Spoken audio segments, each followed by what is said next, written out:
All right, so we are live.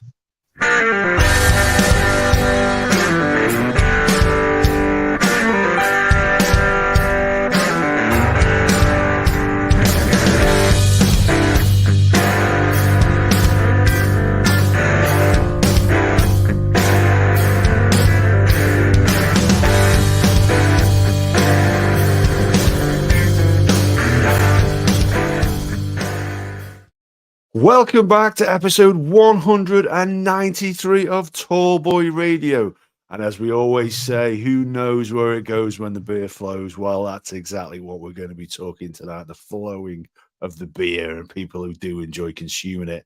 So speaking of a man who enjoys consuming beer, Gaza?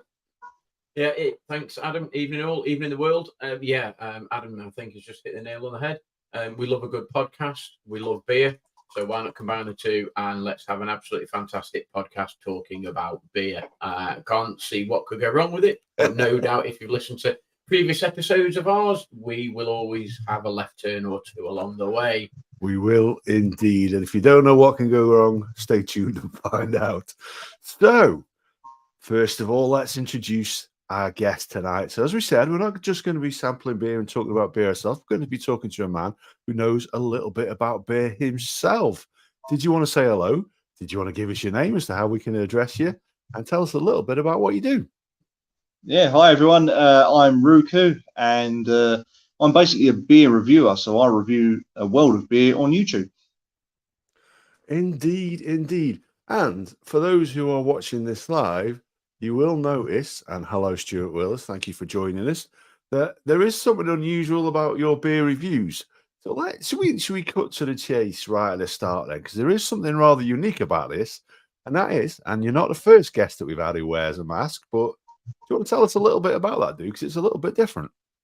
Hang on a minute, someone's copying me? What the hell? He wasn't a beer reviewer, to be fair. It wasn't a beer reviewer, no.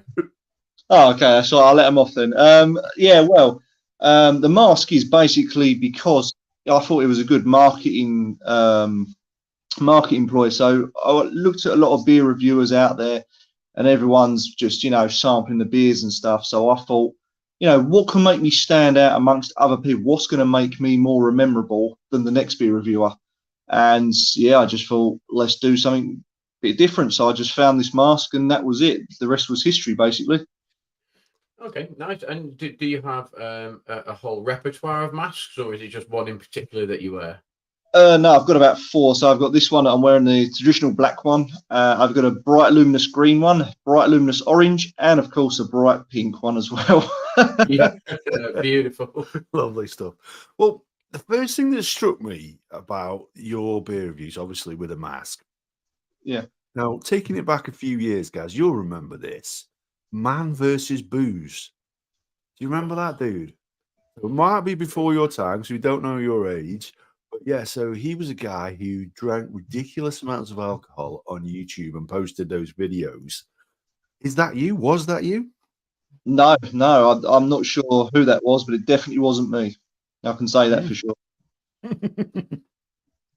Yeah, well, the thing is, nobody knows who he was, so he came and went very quickly, didn't he? Yeah. Posted about 15 videos, achieved a fair bit of notoriety, because I want to say he down like an impressive amount of beer. But no, well, he did. He did beer, but he necked like a bottle of Jack Daniels. He necked like 3 bottles of wine and stuff like that in a stupid amount of time. Like it was crazy. So it's definitely not you then, no. No. But as I say, I'm not very good at, despite what people may perceive me as, I'm not very good at necking beer, and especially necking a bottle of JD. If I did that, I'd be on my arse. As with many of us. Yes. As with many of us. Yes, that is the right reaction to that. Yeah. Go on and tell us. So what first attracted you to the idea of reviewing beers online? Well, it goes back a bit of a way. So obviously it's a bit of a story, but I'll shorten it just for the time's sake. It goes back to when I was a teenager and found my first ever real decent beer that I actually drunk was Duvel. And from that moment, I really got onto these high strength beers, these different beers.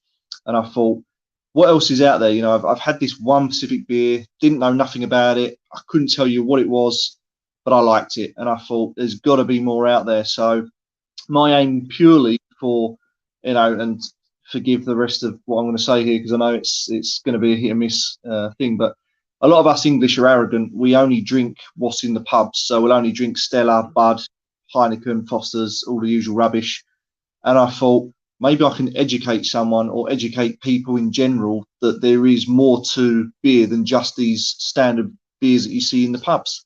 And I thought, why not start a YouTube channel? Why not start trying these for those that want to see it and, try and educate people along the way. And fingers crossed, people will go out and try these beers, No, absolutely. And we've done a couple of podcasts in the past where in a previous guys, we almost were a beer podcast really in one of the sort of incarnations of Tallboy Radio. And it's strange because Andy, who is one of our co-hosts and he's having a little bit of a hiatus at the moment and hasn't been with us for a while, but he sort of, I suppose it was him that introduced me to, in particular, sort of Belgian beers. He lived over in Belgium for a while and we was talking about all these beers, and sort of Adam has had a much wider sort of variety of beers that he drunk than I did. So I was a bit like yourself, you end up starting to drink what your dad drinks. So if your dad was a bitter drinker, you started drinking bitter, and if he's a lager drinker, and sometimes start my song then, but yeah, so you would drink what you only knew, and Andy sort of introduced me to a couple of sort of the Belgian beers, and I got a bit of a taste for it, and now love the sort of I suppose the craft beer sort of market as such, and I sort of haven't looked back really, and if I get the option of a sort of, I say craft beer, but quite a strong beer, I actually much prefer drinking the strong beer, but take it a little bit slower and actually enjoy the drink as opposed to just chug it down, which is like as you said, your Foster's, your Heineken, your Bud, it's like chug away. Whereas actually, I've got this, I don't really can sort of see that. So I've got a shoot,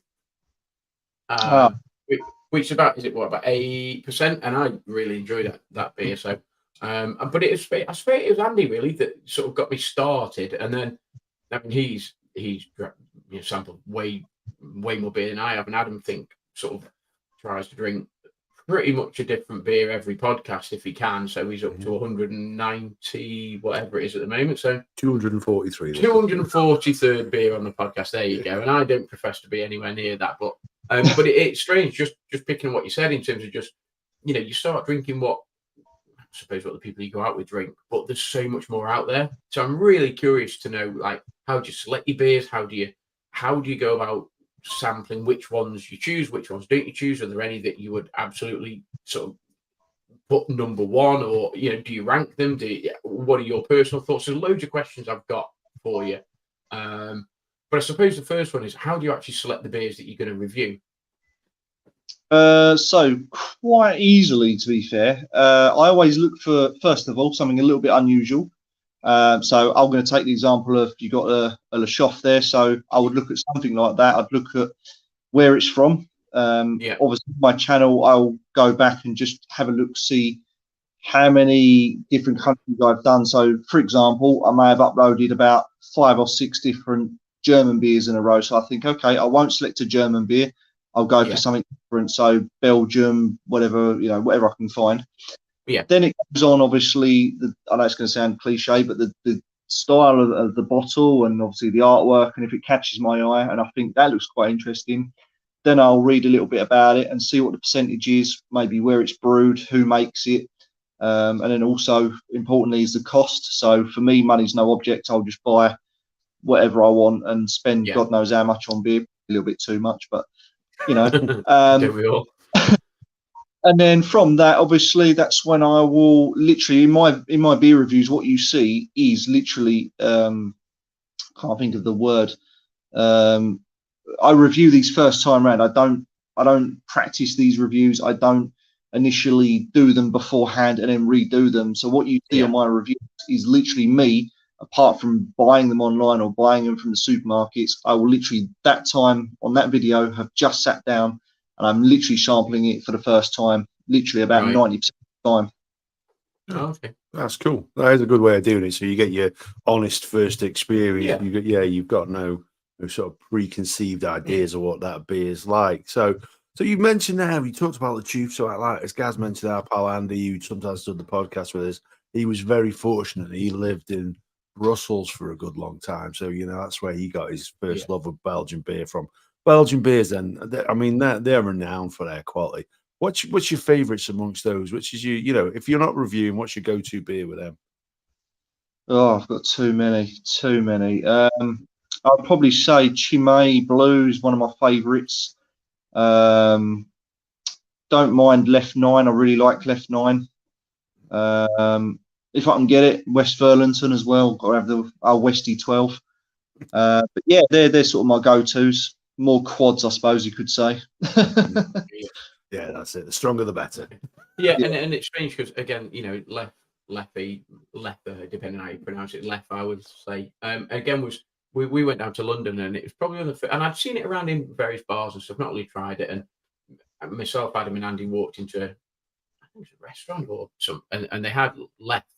And Andy was like, I'll have one of them. Oh, I can't believe they got that. Oh, I'll have one of them. And I went, oh, God, I'll try one of them, sort of thing, and tried it. And we're like, oh my God, like it's a game changer. Oh, yeah. It's absolutely bloody gorgeous, sort of thing. And I would probably put that as one of my favorite drinks now. But it was Andy and his knowledge of the Belgian market and stuff. But yeah, I would definitely class Leffers and obviously Duvel. And I mean, we can talk about loads of stories with Belgian beers, can't we? And various drunken stupids that we can. Yeah, we can indeed. So Stuart's asked us a question then. And his question is, what is your take on artisan beer? So I think what he's referring to there is the craft beer market. So, like you say, the beers that you'll see in pubs, your Fosters, your Carlins, Carlsbergs, all those sort of things, they've been a steady fare in British pubs for many, many years. But now you're seeing bottle shops crop up which sell like these fantastic beers, different flavors, different strengths, different types of beer that you wouldn't see before. What do you think the saturation point is of that market? Are we at it? I mean, I think to be honest with you, I think we're neither at the end or the beginning of it, because going back 5-6 years ago, I believe was the first wave of sort of craft beers. They were coming out and people going absolutely mad for them, and then kind of leveled out a bit, and everyone was a bit like, yeah, craft beer is good and all, and then there was not much said about it. And then I've noticed lately it started to go a bit more world beerish, and now it's starting to come back to the craft market again. So I think, with craft beers, it really depends on who the brewer is and obviously what wacky styles they have, because obviously, yourself, there's like like a full English flavour or something like that, and people go mad and want to buy that, or a sticky toffee pudding flavour and people go and buy that. And then next week it's like just a standard New England IPA, and they go, no, well, that's a bit average. So the market dip again. But again, I think it depends on where you're selling them, who's drinking them, and obviously what's being brought out. But at the moment, I think we're at that stage now where it's starting to come back again. I believe it's on the up again, definitely. Yeah, I mean, I think one of the biggest challenges, obviously, is the pound is a little bit tighter for a lot of people at the moment in terms of your cost of your electricity bills, the fact that people are probably thinking about heating the house this winter and what have you, and the cost of running a car ain't cheap at the moment. So these beers are a luxury item, aren't they? That's for sure. In terms you touched on earlier about the cost of them. Give us an idea of some of the prices you've paid then for these beers. Do you really want to know? Yeah, but I just hope my wife. Yeah, I hope my wife don't listen. Right. Okay. So to date, which I'm not going to give too much away because I've got it. There's 2 in the pipeline, and hopefully, should I get the right filming and obviously the right number of people to help me with this, there's going to be 2 beer reviews coming up. One of which was the most expensive to date, and that was about 70 odd £1 a bottle. But this ain't your normal beer, so I can't really go into too much detail. I've spent, I think, on the world's strongest beer, which was 73, I think it was now 73.5%. I spent about £40 a bottle on that. Lower end of the market, about £2-3 if you're going to buy like a standard can for £2-3. So I've got my range is very, very far and few between. Can I just echo what Stuart Has just said, and Stuart's just said, that's crazy. Absolutely amen to that. You can always buy your own shit for that. It's like 170 quid, is that what you said?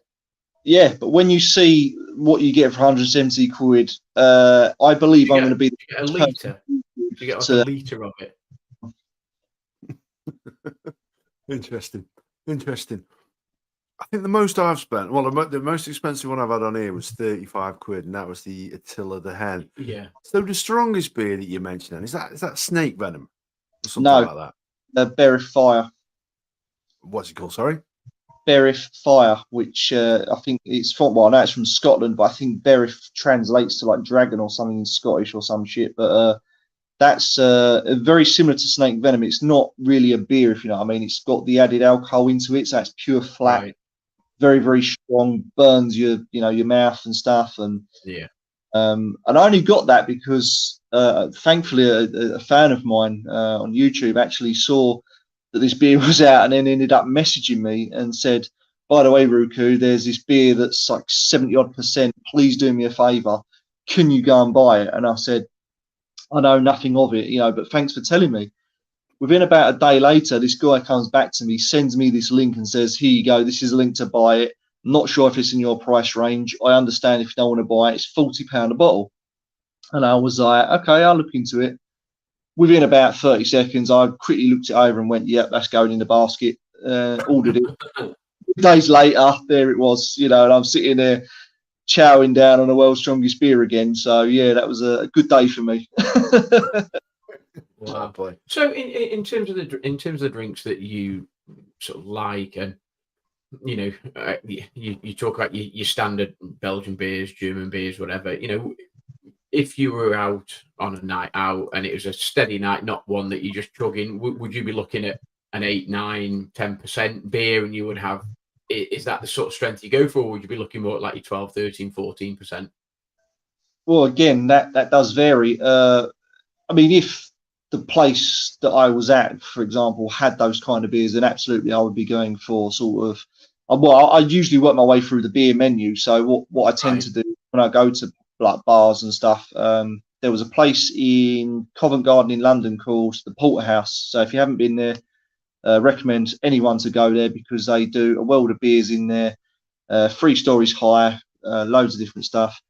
And I will just work my way through a menu. So even if I go into Witherspoons, I'll work my way through the menu, and it will just be like, you've got this unusual that's quite strong that I like the look of, and I'll just literally just work my way through it. So, I'll start on, say, a 5-6% out, and then gradually just get higher and higher until, I've either you fall over. or I fall over, yeah. So it could go either way, really. But touch wood, I've not fallen over too much, so yeah, I can pretty handle it. So that's not too bad. Fair play. Fair play. And do you watch other people's beer reviews, by the way? Do you look at the likes of like JB does his, the Northern Southerner review, and then John Nickel does his on Facebook? Do you watch those at all? I do, yeah. I don't watch as many as I should, but I do watch quite a few different beer reviewers because I like to get their take on things, and especially from the American beer reviewers, which I've got a few that I do follow and watch regularly. They don't get a lot of these beers we get, and vice versa. So for me, I like to sort of see what their take is on like an American beer, that we might not get. And then I've noticed like 5-6 years later, we end up getting that beer, and I think, oh, blimey, they really liked it. I'm going to pick up a bottle or a can, and I'll give it a go, and then I'll end up reviewing it. And then when I look back on it, I think, okay, completely 2 different sets here. They've said it's like really hoppy and juicy and fruity, and then when I'm trying it, I'm like, okay, it's a bit mediocre. I like it, but it's nothing special. So, I do like that comparison. And I do like to see how people rate these beers, especially. Yeah. So who were the guys? Was the Pub Time guys that? Was that what that was? Yeah. I thinking Leffe, was it? And then they asked what it was, or was it them? And then they went out and tried to sort of source it, and then had a bottle of it. Was it the Pub Time guys? Yeah. So Ryan and Brad, we'll give them a shout out from the Pub Time podcast. So they saw some Leffe and some Delirium, and the Golden Drac was the one that they particularly liked. But also they mentioned a beer to us that we hadn't come across, which was Voodoo Ranger, which now you can pick up in Waitrose. Yes, yeah. Again, that's an American beer, Yeah. so they've had that out for years. And again, similarly to what I've just said, you know, I've seen people review it. Everyone seems to like it. I've not heard a bad word about it, but again, it's on my list to get. So eventually, I might get around to trying it and reviewing it. Yeah, I must admit, I thought it was pretty good, but I was in the States in the summer and I had a Voodoo Ranger. It was a tropical one and it was a little bit stronger. It was about 9%. And I tell you what, it was an absolute belter. But I'll tell you one beer I did have out there that was absolutely disgusting: pickle beer. Oh, Yeah. Is that the same category as the sours, like the Duchess? No, well, in terms of how bad it tasted, yeah, it was. Right. Yeah. But no, so it was literally a beer with pickle juice in it, and it, you know, like tipped out of like pickled gherkins, and it literally, you might as well have just drunk straight out of the can of gherkins. It was literally, I couldn't finish it. It's one of the worst beers. No, it categorically is the worst beer I've ever had. It was as bad, if not worse. Wow. Yeah. why are we doing pickle beer? Like, who's buying this stuff? You know? Well, that's it. Yeah, I bought a 4-pack of it, and like I had one, and my cousin had one, and that was it. Like, no, neither of us finished it. I don't know what happened to the other two. I think probably The cat and the dog. yeah, yeah, that's it. Yeah, but the dog's pissing him off. He can have that. Yeah. So the other beer that Gaz mentioned there, I'd be interested to know if you've had that, and that is the Duchess de Bourgogne. Have you tried that one?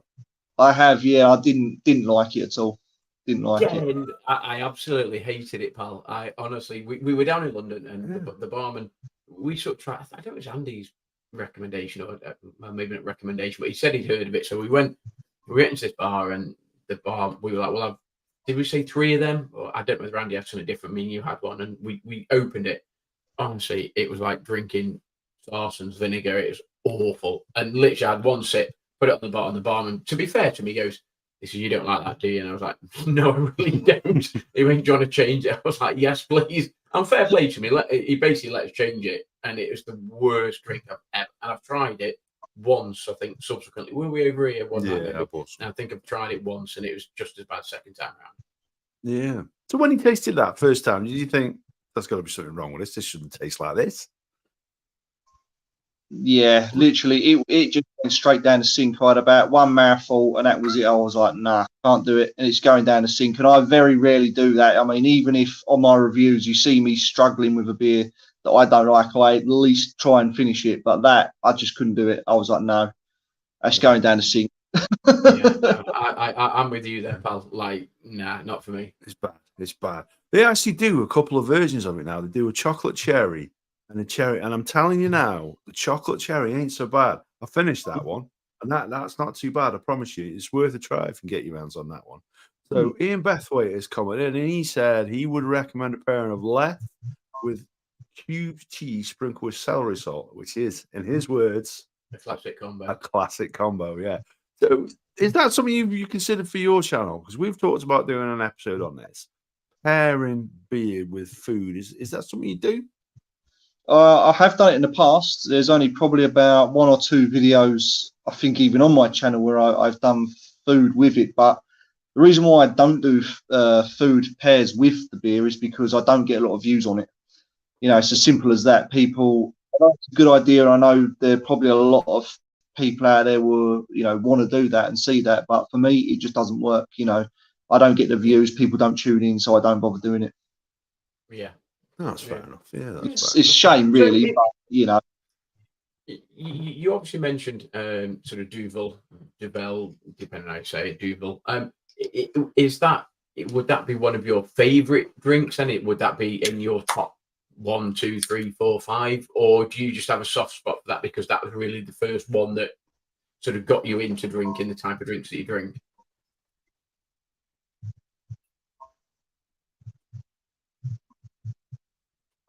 I think we might have lost connection. Can you hear us? Oh, I think we might have some connectivity. No, I mean, He's back. Yeah, sorry. Yeah, so for me, it was more of, yeah, I do like it. I do drink it, and I will drink it quite often. But for me, you know, I can always take or leave that. You know, it's something that I always come back to. because for me, and I don't know if this is just me or whether this is applies to other beer drinkers, but I can't just drink the same beer. So as much as I love Duvel, I could drink loads of it, and I have done in the past. I will still change, my palate, so I'll get bored of it, and after say 4 or 5 bottles of the stuff, I'll go, oh, I want something different, and I'll end up changing it to something different, and then not touching Duvel again for maybe a month to maybe 2 weeks, whatever the case, and then I'll have something else, and then come back to the Duvel again, maybe like 3 months later. Yeah, and it's. I always found that historically you'd go out and when you were a kid, you'd have a pint of Carling there, and then you'd have another pint of Carling and another pint of Carling and you'd just stay on that drink all night. Whereas, so my palate has been sort of opened up to lots of different things. So you think, well, you go out for a beer, and actually the first one I'll have this, and then the second one I'll have this, and the age-old adage of, oh, don't mix your drinks and stuff. Yeah, bollocks to that. It's like go out and just try like 2, 3, 4 different things, because you think, well, that there's a lovely 5% there, there's a lovely 6.5% there, there's a lovely 8% there. Just go out and try. Lots of. I mean, we were fortunate enough when we went up to Edinburgh, didn't we? We found a couple of lovely little craft place bars, and we would quite happily sit there and just try 3, 4, 5, 6 different types of beers, all at sort of 6, 7, 8, and some of them just selling thirds, halves, or whatever. But we love just going out and tasting everything. Yeah, I do. So another type of beer that sort of appeared on the market. I guess, like Gaz mentioned there, the pickle beer, and also maybe the Dutches fall slightly into that category as well, is sour beers. I mean, they are very fashionable at the minute. What's your take on them? Can't stand them. Cannot stand them. I mean, me both. I get the concept and I get the idea behind it, but I just can't understand why, because I want a beer that I enjoy. I don't want to be sitting there sipping on this beer with a screwed up face, my tongue getting dried out, going, what is this? It's like, I might as well just open a packet of Warheads and just eat them and be done with it. Because, I want to. And Andy regularly puts in our sort of WhatsApp group, and he literally will say, "Oh, I'm out for a drink tonight, lads," and he literally will post a picture of Sarsons, and it's like, "Oh, right, okay, you're on a sours again, are you?" Sort of thing. It's like, yeah, okay. But I'm with you, pal. I don't see the appeal of sours. You don't mind the odd sour? Yeah, I hate it. Must be really hate it. But my question is really with sours is, at what point does it, not just beers, but maybe some heavily flavored beers, and I do enjoy heavily flavored beers as well. At what point does it stop being a beer and being like a flavored drink? Yeah. I don't mind. Like I say, I'm not a big fan of sours. I do like a fruit sour. But we have another question from Stuart has chipped in. Do you go to beer festivals and try the different beers? Sadly not. I don't get time. I really don't get time. I'm juggling 2 jobs, and when I'm not, I'm probably spending my time asleep or literally just going out trying to get as many beers as I can for future review. So sadly, I don't get time to go. I mean, I'd love to, but I don't get the time. And when you say you go out and you sort of source, your beers, are there specialist importers that you go to? Are they sort of basically just tap rooms and bar rooms sort of locally to you, or have you got a particular supplier that you use that you have to then import them in from? Well, no, not really. I mean, it's all the above. I mean, to be quite honest with you, I'll get it online. So whether that's directly from, the country itself or whether it's a third party, I also go to, I'm quite fortunate that I've got a little craft pub down the road to me, so I can just pop in there, buy some drink and take it away. I don't have to sit there and drink it. They bottle it up for you and, you can take it. Obviously supermarkets as well, you can buy them there as well. So if I ain't got time and I just want a quick cheap beer that maybe in, I can go in the supermarket, grab it, job done. So for me as well, I also go to various different places. So I go to like a lot of Eastern European stores as well, like Romanian stores, Lithuanian stores, Russian stores, things like this, and you'll always find something good in all of the above, because you're not looking at just one supplier, because I've done that in the past where you just look at one person or one supplier and it's potluck if they've got a certain beer that you're after. So if I went and said, I want a nice quad, they're going to go, well, sorry, mate, we don't have those, but we're getting them in about 2 months' time. But in the meantime, here's a beer for you. And you're like, I don't want that. I want a fucking quad. So for me, it's just, I'll go elsewhere and I'll just scan as many places as I can to find whatever I can, basically. And that way, you've always got a supply. Yeah, absolutely. I must admit, I used to work next door to a Polish store. I tell you, I used to get some cracking beers from there. Yeah, definitely. So you've talked there about your process about making a video. You've talked a little bit about like when you're making where you make your selections from. So you've also, and this is interesting, when we reached out to you and asked you to join us on the podcast, and we sent you the link to StreamYard, which we use, give them a quick plug, might give us some money off, probably not. And so you do live streams then, do you, every now and then? I used to. I don't as much now. And I used to do a thing called a Sunday chill. So, and I don't know if this applies to everyone, but just hear me out. So on a Sunday, I'm pretty sure you probably know, if you're not hungover, Sundays are boring as fuck. There's nothing on the TV. All it is Priory, fucking Columbo, Murder, She Wrote, and all the rest of it. And I sit here and I think, I'm bored as hell. I need something to do. There's not many places to go on a Sunday. Places shut early.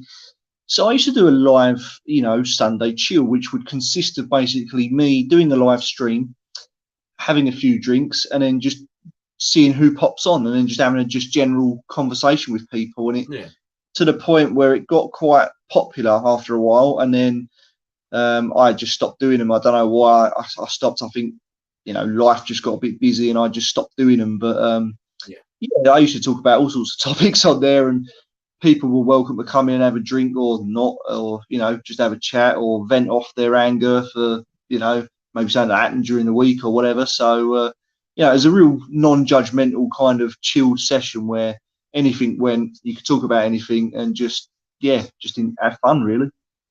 No, nice. Yeah, absolutely. Well, that sounds like it might be an avenue we can explore. When are you doing the next one? Yeah, absolutely. And we'll get away from the beer for a little bit, but we will obviously get back to it because we do enjoy a beer. So Cameo then, dude. Tell us a little bit about that. Sorry, about what? Sorry? Cameo. So you do videos on Cameo with your impressions. Yes. I need to plug that more, actually. I've not had time to plug it, so it's still in the early days. But I love doing impressions. I've always, since I was young, been able to sort of mimic certain people and things like this, and it's just made people laugh. And I thought, I'm not charging a lot for it. I think I'm only charging something stupid like £7, I think, for my services on Cameo. So for those that don't know, it is a video streaming service. So I will be on there. You'll pay me £7.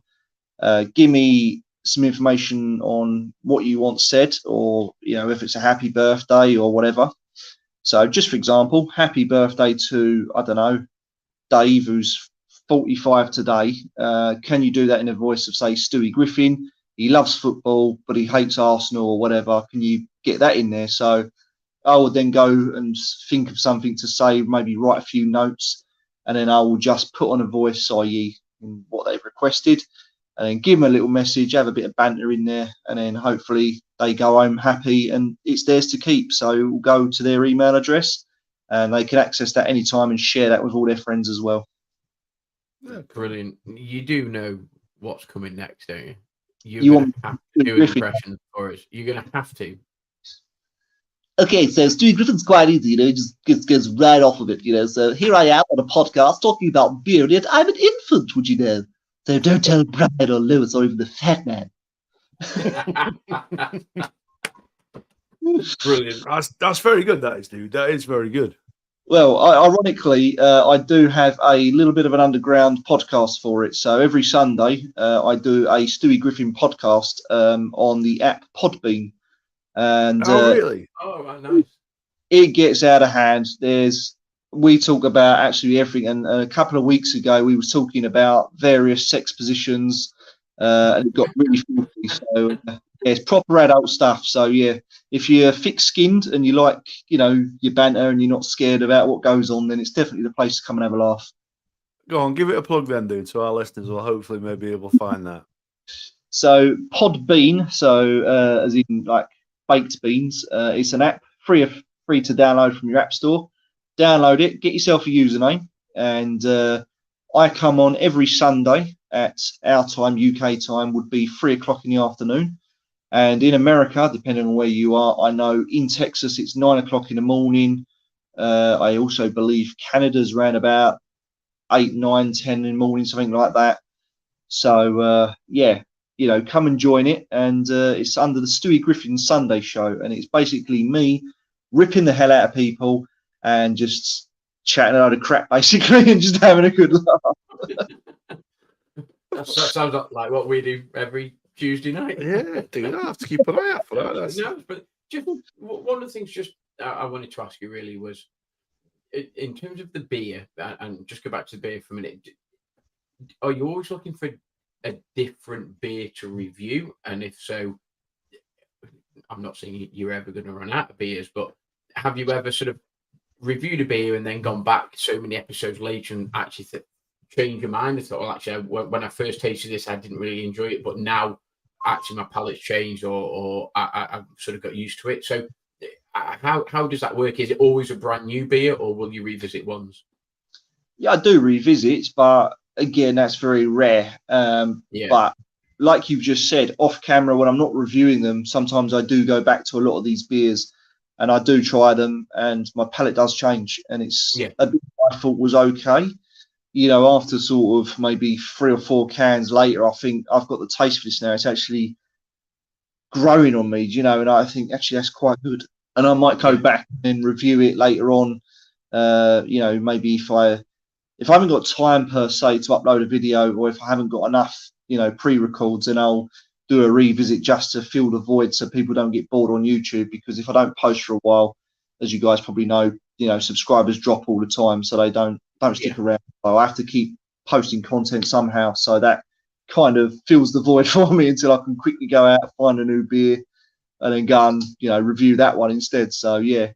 So obviously, in terms of new beers then, and sort of beers from the world, I mean, are there any sort of hidden gems as such? I mean, obviously we've talked about sort of Belgium, we've talked about Germany, we've talked about sort of American and potentially sort of UK. Are there any sort of hidden gems? I mean, I'm thinking like far-fetched beers from like, I don't know, like Vietnam or New Zealand or wherever, where's the most sort of exotic beer that you've sort of reviewed and actually enjoyed? There's a few. I mean, there's a few hidden gems. Lithuania are very good. There was a beer from Greenland, which I can't get ever again. It's very hard to get. And that was made from the ice cap water. So they physically had fishermen that used to pick the ice from the caps, take it, obviously use that water. So in a sense, I was in that beer. When you drink it, you're basically drinking like the world's oldest ice. And that was beautiful. It's 4.5, so it wasn't strong, and it was a very dark, not blacky browny color. Like, it was a weird one, but it was so fresh, so clean tasting. You could taste the quality. It was just so good. And you said that's not available anymore then? Well, you can still find it, but it's very, very hard. I think I imported it about 10 years ago from Germany, and that cost me an arm and a leg. So, and that was before all this, postage was about, with the taxis and stuff. But Africa as well, Benin, the country Benin, they've got a nice one. A Wazoo Dark, that's quite nice. Parts of Africa are okay, I guess. But with the African beers, they're more watery, so they're more, they substitute flavour and strength because of the climate. So they go from a thirst quencher than an actual flavoured beer, like, that sticks on your palate, I suppose. That makes sense. That just makes sense with their climate, I guess. So Stuart's asked another question. God bless him, and he wants to know, and maybe I don't think you're local to us, but Cheshire beers, have you had any good ones? If not, then we could perhaps recommend a couple. I I don't think I've had any Cheshire beer, to be fair.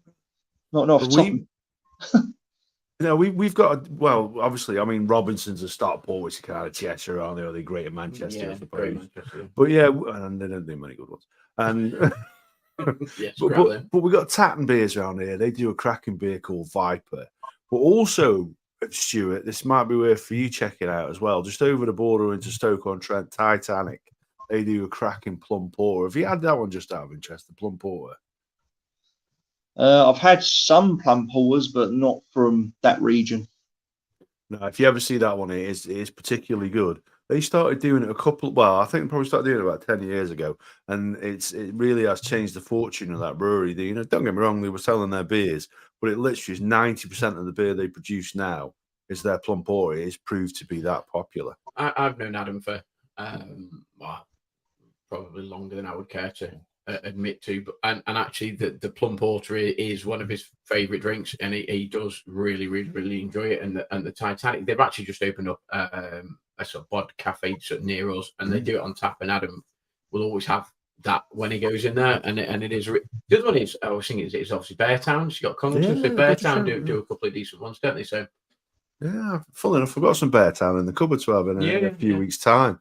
Yeah, so the other thing as well with beer that we have to touch on as well, and sometimes against the more Carling-like drinkers, gets craft beer drinkers a bad name. Beer snobbery, dude, it's definitely a thing, isn't it?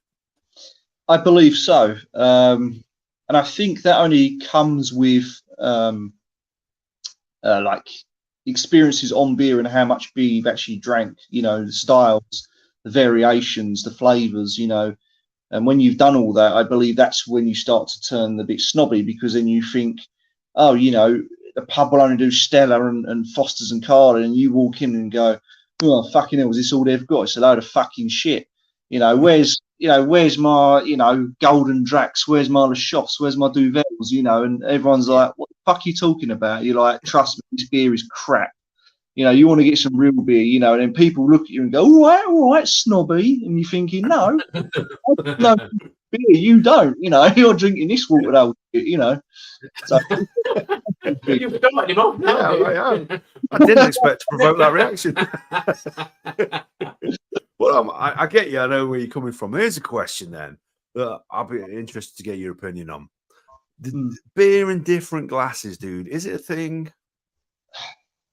Yes and no. I'm on the fence with this, and I know again the science behind it is very simple. Obviously, you've got your beer glass, and obviously the styles and the shapes do play a role in it.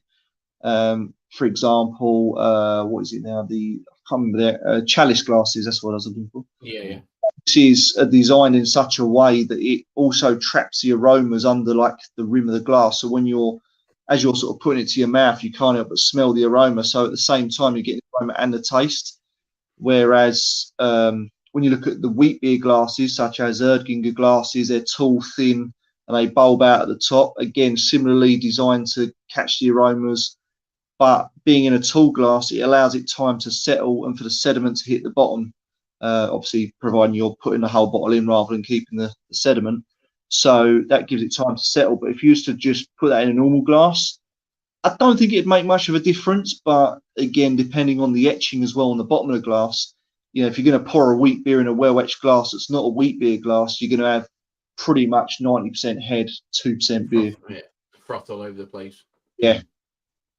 Where do you stand on sediment then, dude? Just out of interest. I always drink it, to be honest with you. I always keep them separate. And I don't know if you've seen in my reviews that every time there's a wheat beer or any beer in general that's made with wheat, it might not be classed as a wheat beer, but if it's got wheat in it, it will still work. Or if it's a second fermentary beer, that also works. So I always keep, the sediment in one bottle, and I have the glass of just pure beer, and then I'll try that, see how that goes down. If I like it, great. I'll have a little swig out of the bottle. If I don't like it, I won't mix it. But if I do, I'll always mix the two, give it a good old swish. And 9 times out of 10, it tastes pretty good. So, yeah, I'm all for the sediment, really. Fair play. I'm squeamish. Yeah, you're not sure. No, I'm a bit funny about stuff like that. Yeah, I've seen some places, though, where you can get a beer and they'll do it, same as you say there. They'll pour the beer out then they give you a shot glass afterwards to shoot the sediment, what have you. But no. I'm a bit funny about stuff like that. Yeah. It's a good job I'm not female.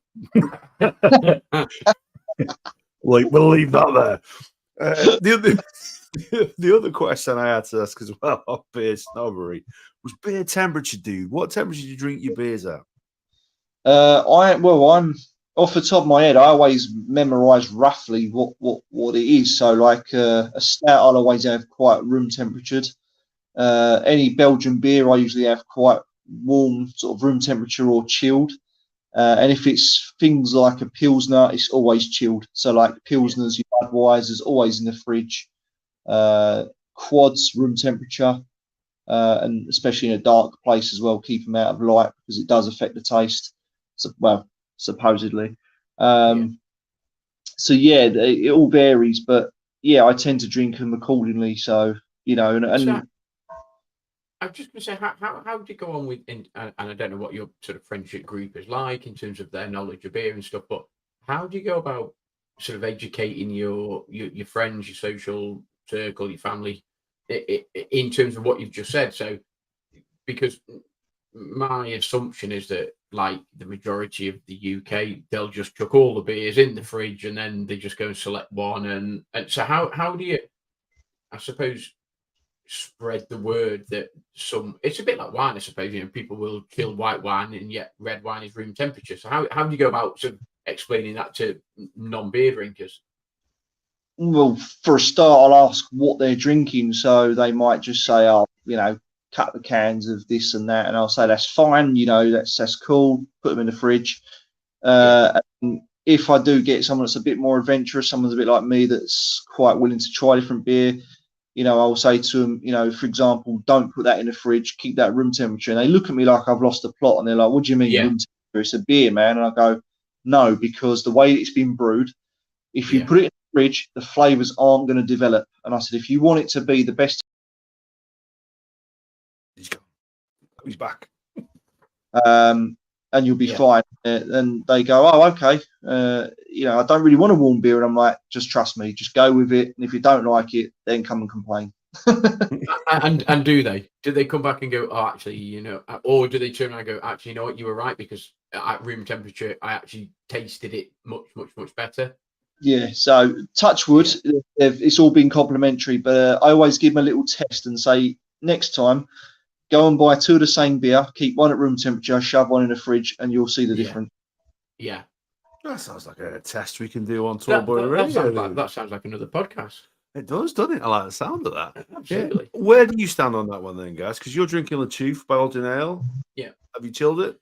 I have slightly chilled it. It hasn't been in the fridge for a significant amount of time, so it's not one that I would put in the fridge and then 2 days later I would drink it. It's slightly chilled, so I suppose it's between room temperature and a full-on fridge beer sort of thing. Yeah, see, I have had that feedback that Ruku's kindly given us there, but I am terrible for that. I will chill the beer. So the beers I've had tonight are sat in the fridge for 48 hours. Don't get me wrong, they probably need to with the type of beers they are, although. So I've had the Aunt Bessie's, which is done by Northern Monk. The sticky toffee pudding and custard porter is what I'm drinking now. First beer I had, which actually did have a slight green tint to it, was the Aunt Bessie's apple crumble and custard pale ale. And I got to tell you, both of those are actually really quite enjoyable. I thought this one was going to be too thin to be enjoyable when I saw the percentage of it, but actually this one ain't so bad at all. I've really enjoyed it. Now I've got the roast dinner brown ale left to try, so I'm going to make this last a little bit longer because I'm not looking forward to that. Ruku, just in terms of sort of Le Truth, depending on how you say it. So would you chill that? Would you not chill that? Is that one that you would drink at room temperature, slightly cooler than room? What would you do with that? Yeah, spot on. Slightly cooler than room. So I believe around about 8 degrees, 10 to 8 degrees would be about right. Yeah. Yeah. Yes. You see, he's told me I'm right. Told me. I can't argue with that, dude. I can't argue with that. So here's another thing then. Here's another thing that is getting more and more popular. If you go around pubs and bars now, there's always a cocktail menu. And I've just seen them creeping in more and more and more recently. Beer cocktails like Corona Ritas, Boilermakers. Where do you stand with those, dude? I'm not a fan. It's all Americanized. The Americans have done this to us. They've got things like, the hard sheltzer or whatever they're called. They've got Corona, like tomato or something, tomato cheddar, and I'm just like, no, I can't.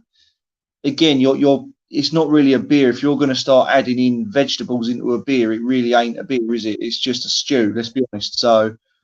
I don't like the idea of that, and I've had a few, and I still don't like them. I can't like them. I've tried, but I just can't. So what about something like I'm just trying to think, so something like a Desperados that has tequila in it? Yeah. So does that work? Do you like that? Is that something that you think, oh, actually, yeah? So then you think, well, if you put tequila in it, would you put something else in it, and so on and so on and so on? Yeah, I mean, the Desperados works, and I've had a lot of their beers. You can see them all on my YouTube as well. I've done bloody hundreds of them.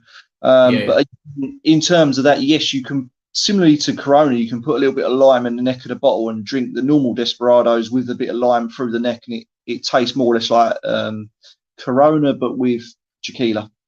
Yeah. And that can only make things better.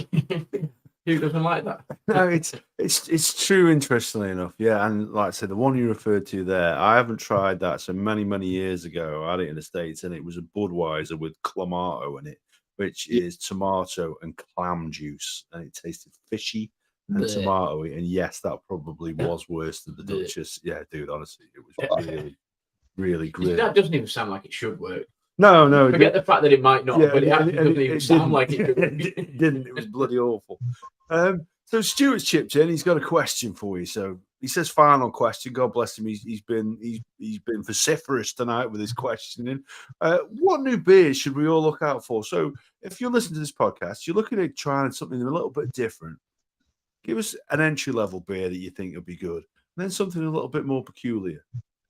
To be honest with you, I really don't know. I mean, it's hard to say because, again, people like Tiny Rebel, Brewdog are always bringing out new beers that trend very quickly. So they're probably ones to look out for. Sort of your craft beers, and you'll know that they're trending because they're all over bloody Instagram. So as soon as you see like a beer when you're scrolling down and you see it like 6 times in a row, it's trending. But yeah, I can't really say what to look out for, but my advice would be go and try something that you would not normally try. So if you see, I don't know, a double IPA, go and try it. If you see a New England IPA and you've never had one, go and try it. And it's the only real way to know, what beer you think is going to be good or upcoming in the future. And it's great because, I say back in the day, go back 10 years, I didn't know what a triple hop, what a double dipper, and so you go out and you try the different things. You think, oh, actually, that's decent. I like that, and you do build up a bit of a repertoire in terms of. I was always one for. I know what I like and I like what I know, so I wouldn't really try anything different. Yet these guys, in particular, sort of Andy and Adam, they've sort of broaden my horizons, and they thought, well, we'll try this, and actually you've got a different version of this, and you like that drink, but actually there's a different version of that. You've got your trip, like your Duvel. I love the Citra. The Citra is beautiful, and I'd never have tried that had I not tried the original Duvel. And then you've got Delirium, and you've got a couple of different types of Delirium beer and stuff. So just I suppose echo what you've just said. Just go out and try. And if you don't like it, you haven't really lost anything, have you? But if you do like it, then great, happy days. Yeah. So you mentioned one company there. Then when you said when you're scrolling through, that tend to trend quite quickly. Brewdog. I know every beer reviewer has their opinion on them. Let's hear yours. I used to like them as a company, and I used to like their beers. But I think in recent years, and I think I've already stated this before, that they've gone downhill. I believe now they're just rushing beers out, making any old rubbish up, and they're sending them out purely just to get money. And I don't think that's fair on the consumers, because to me, it seems like they're making the same style but slapping a different name on the can. So it's like a New England IPA, but they'll call it like Absolutely Fabulous. The next one comes out, it's like fucking, I don't know, Jungle Juice or some shit. And you're thinking, oh, that's nice. You go and buy it and you think, that just tastes exactly the same as the Absolutely Fabulous one. Yeah. You're paying like £4 a can for this stuff, and it's just basically a standard New England IPA with a different name on it. And I'm like, dude, what the fuck? Yeah. Do you know, I want something that's different. I don't want the same old shit. Brewdog are very good at brewing beer. They're very good at different styles, but within the last 2 years, 3 years even, they've just basically on a conveyor belt, just throwing them out any old hour. No fault into the beer. It's strange because they brought out Lost, and it was like that's actually not really any different. It's like what is that? I mean, I quite like Brewdog did a collaboration with Mikkeller, and they did Urban Fog, and I really like that. I really like that drink, and it's beautiful. And you look at what Brewdog have done, and I know they've done this like every can or beer will plant a tree or whatever, and that's fine. And we went through a phase of we didn't do a podcast without mentioning Brewdog, did we? Really, at some point. So not much good to say about them. No, it wasn't great. But that Lost, it just nothing sets it aside. It doesn't. It's no different than thousands of other beers that are out there. Do you know what I mean? I don't know what your thoughts are on that, but it's just no different. There's just no. It does to me. It doesn't seem as though there's a USP other than you buy a beer, we plant a tree. You know what I mean? That and there's nothing to do with the taste of it. It doesn't set it aside. It's just another beer. Yeah. You just pay the name, aren't you? It's just because it's Brewdog. People think, oh, it's Brewdog, it's going to be good. And like you said, it's just a generic beer, and it's like, well, actually, yeah. There's nothing. There doesn't. To me, there doesn't seem as though there's. And I'm sure there has, even though you can't really taste it. But it doesn't seem as there's been any thought gone into actually what do we want this to taste like. It's just like another. We'll just brew it as quick as we can and just get it out there, and we'll market it in that nice silvery, goldy can, and people will buy it, and you're just like, yeah, really, it's all right, but it's not different. No, there is one that they market slightly differently, and I'd be interested to get your opinion on this one because they're really going after Guinness with it. The Black Heart. What do you make of that one, dude? Right, I've got a bone to pick with that. This isn't a new beer, by the way. I don't know what's going on here, but people, and it's pissed me off a little bit because people went mental for it, and they're like, "Oh, it's a brand new beer. Oh my god, it's better than Guinness. Oh, it tastes great. Rah. It's not. I reviewed this beer about 6 years ago under the same name, but they've remarketed it, up until lately as Jet Heart Black Nitro. But when I had it, it was just under Jet Heart Black, and it was an oatmeal stout that was pretty mediocre, about 4%, I think it was, or something like that.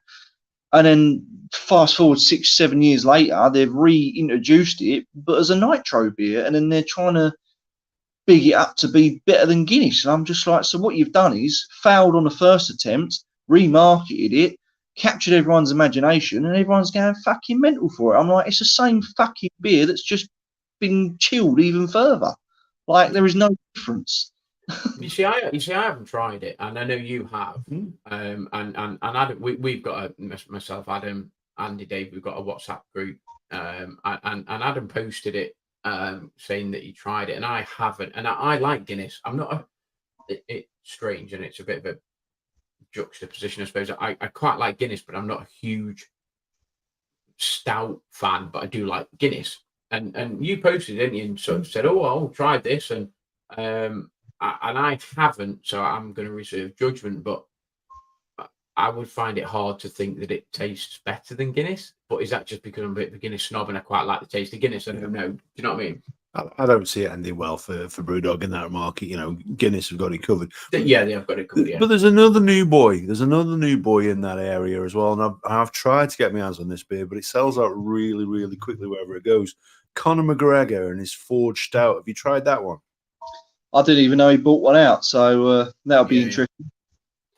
Yeah. I know. Obviously, I quite enjoy watching MMA and stuff, and I know he's done his proper 12, and he's got his whiskies and stuff. So And did I know that he branched out? Maybe. I couldn't tell you what it was like. Haven't tried it. I haven't even seen it. So No, well, Asda, it's only available in Asda, I think, in the UK at the moment. It's in 350 Asda stores. And I have tried quite a few times to get my hands on it, but that stuff sells out super quickly. Now, just have to bring something up as well, because our pal Ian Bethwaite is coming on there with recent government tax duty changes and also energy costs increasing production costs. Have you noticed an ABV reduction on any of your favourite beers? And has that stopped you from drinking them? Yeah, I know. I noticed this years before this has even happened, and again, I've covered this about 3 years ago on one of my videos. I'll use Stella Artois as an example because that's probably we're familiar with. Used to be when it was classic wife beater stuff, when it used to be 5.2, had a bit of a twang to it, whether that was chemical or natural, I still don't know to this day. I really liked it. And then they reduced it down to about 5% without the twang, and it was a little bit more milder, bit watery. And now it's like 4.9, and it's now even more watery. And I was just like, what the hell is this? What have you done to Stella? So Stella, I won't touch it anymore. I don't drink it. I absolutely hate it. On the other side of the fence, more recently, Leffe Blonde, has gone from 6.6 to 6%. Now been bought out by InBev, and I'm sure the taste has changed. People have told me it's sweeter. I've noticed it's less herby because when it was the original Leffe at 6.6, it had bitter cherry, allspice, apple in it, and it was nice and herby and spicy, and they've lost that now. So I still drink Leffe, but not as much. And for those who don't know, obviously a Polish beer called Walker. Used to be 5.6, has now gone down to about 5, I believe. So that had a massive drop, and that got insanely sweet. That I won't touch that now. It's like drinking syrup. So I was like, nah, you've ruined it for me. So there are a few. Yeah. I mean, obviously our favourite topic of BrewDog. They've reduced. Yeah. Was it Elvis Juice that went? Was it Elvis Juice? Elvis Juice, yeah. Then they put it back up. So they reduced it, and then now it has climbed back up. But I'm with you in terms of Leffe. I mean, as I said, earlier in the podcast, I really enjoy it, but when they reduce the ABV, you're like, it just doesn't quite. You don't like that, do you? Taste of roast potatoes.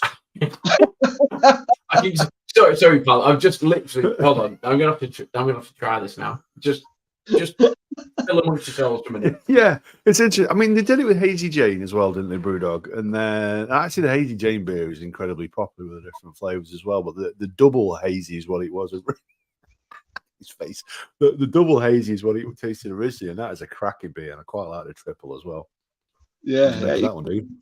Beer, and what annoys me, I think if it ain't broke, don't fix it. I mean, I understand that they're doing it for tax reasons. I do get that, but then you've got to remember these big companies are bloody loaded. I'm sure they're gonna afford to lose a few quid because what they'll lose, they'll make back anyway in sales. So really, what does it matter? I think the other option is just bang the price up a little bit. I just don't understand. Well, I do understand, obviously, because of economics and this, that, and the other, but. Why mess with something? So you've got Leffe at 6.6, whatever. Why would you change it unless it is down to import tax or ABV, and you can therefore get away with if you import something that's over 6%, you're going to get taxed more on it. So therefore, what you do is you reduce the ABV, which means that it's only 6%, which means that when you import it, you're not taxed upon it, etc., etc., etc. So I get the economics, but.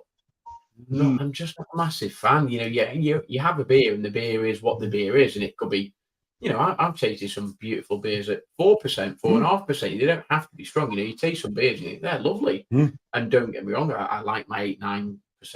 I'm not like Andy who likes a 14-15% beer, but although we have had one or two. But why change it? I don't see why you would.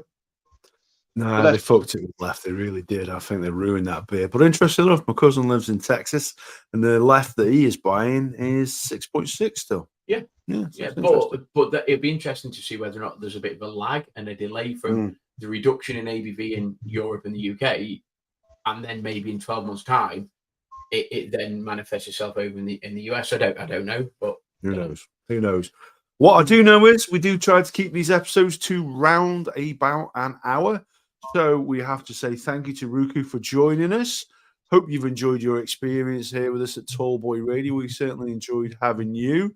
Did you want to give a shout out to your YouTube channel? Tell people where they can find you on various social medias, etc.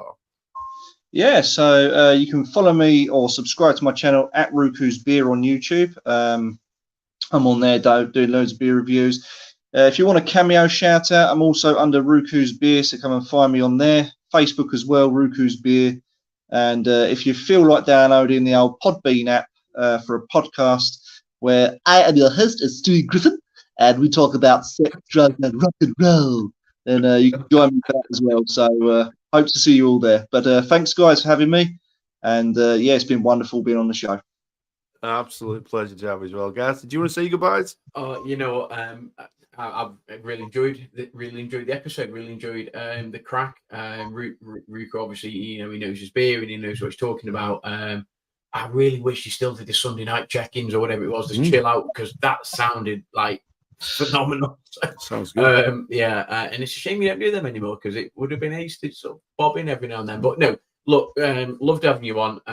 Loved chatting about beer, and it's a topic that, you know, we hold close to our hearts and close to our mouths, and we do enjoy it. So look forward to next time. I'd love to get you back on again, just to talk to you about different beers of the world, you know, any new beers that you've tasted. So it's always a pleasure to have guests on our podcast, and until the next time.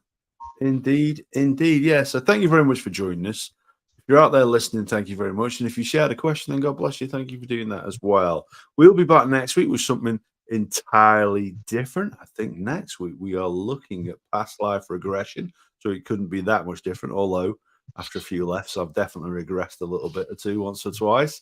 So we'll say thank you for listening. Take care and good night.